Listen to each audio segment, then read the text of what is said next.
রাজধানীতে মেট্রো রেলের পিলার থেকে শুরু করে রাস্তার পাশের বিভিন্ন দেয়াল ছেয়ে গেছে বিভিন্ন রাজনৈতিক দলের ব্যানার পোস্টারে। বাদ যায়নি বিজ্ঞাপন, নাটক, সিনেমার পোস্টারও। পোস্টার লাগানো আইনত দণ্ডনীয় অপরাধ হলেও আইনের প্রয়োগ না থাকায় দেদারসে চলছে পরিবেশ নষ্টের এই মহোৎসব। বিস্তারিত বিপ্লব আহসানের রিপোর্টে। এলিভেটেড এক্সপ্রেস ওয়ে কিংবা ফ্লাইওভারের পিলারগুলোতে এমন রাজনৈতিক বা বিজ্ঞাপনের পোস্টার পৃথিবীর কোনো দেশে দেখা না গেলেও বাংলাদেশে এ চিত্র যেন নিত্যদিনের। রাজধানীর মতিঝিল থেকে পল্টন এলাকার মেট্রো রেলের পিলার এগুলো দেখলে মনে হবে পোস্টার লাগানোর জন্যই যেন এগুলো বানানো হয়েছে।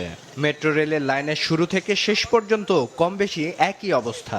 বাদ যায়নি রাজধানীর এক্সপ্রেসওয়ে কিংবা ওভারপাসের পিলার এবং আশেপাশের স্থাপনার দেয়ালও। ছাত্র জনতার অভ্যুত্থানের সময় বিভিন্ন পিলারে নানা স্লোগান ও গ্রাফিতি আঁকা হয়েছিল।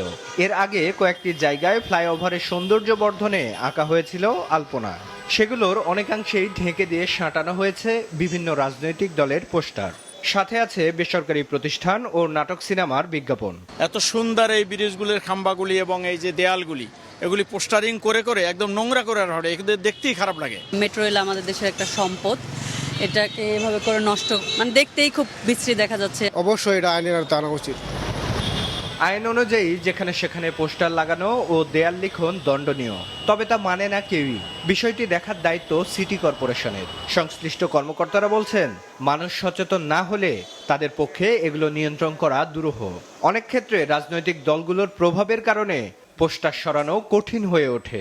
এখনকার প্রেক্ষাপটে অনেক সময় হয় যে আমরা যখন ব্যানার ফেস্টিংগুলো খুলতে যাই তখন দেখা গেলো যে বিভিন্ন পক্ষ এখানে ইনভলভ হয়, অনেকে খুলতে দেয়, অনেকে খুলতে দেয় না। এই কারণে আমরা যদি স্পেসিফিক কোনো কমপ্লেন পাই যে ব্যানার ফেস্টিংগুলি অপারেশন করার জন্য, আমরা অবশ্যই তাৎক্ষণিক পদক্ষেপ নিয়ে ব্যানার ফেস্টিংগুলি অপসারণের প্রয়োজনীয় ব্যবস্থা গ্রহণ করি। কোটি মানুষের আস্থার ভালোবাসায় 11 বারের মতো দেশের 1 number refrigerator brand Walton. Dhaka mass transit company লিমিটেডের ব্যবস্থাপনা পরিচালক বলছেন, সিটি কর্পোরেশনের সহায়তায় পোস্টার ব্যানার সরাতে অভিযান চালানো হবে। আমাদের ঢাকা মেট্রো রেল আইন 2015 রয়েছে, এর আওতায় মেট্রো রেল বিধিমালা 2016 প্রণয়ন করা হয়েছে। এই আইনটিকে আরও যুগোপযোগী করার জন্য আমরা একটা সুনির্দিষ্ট প্রস্তাব, সংশোধনী প্রস্তাব আমাদের মন্ত্রণালয়ে পাঠিয়েছে। এটা বর্তমানে সেখানে বিবেচনাধীন আছে। যেহেতু এটা সিটি কর্পোরেশনের আওতায়, সিটি কর্পোরেশনের ল যেমন রয়েছে তারাও যদি ইমপ্লিমেন্ট করেন, সেক্ষেত্রে এটা একটা ইতিবাচক উন্নতি করতে পারে।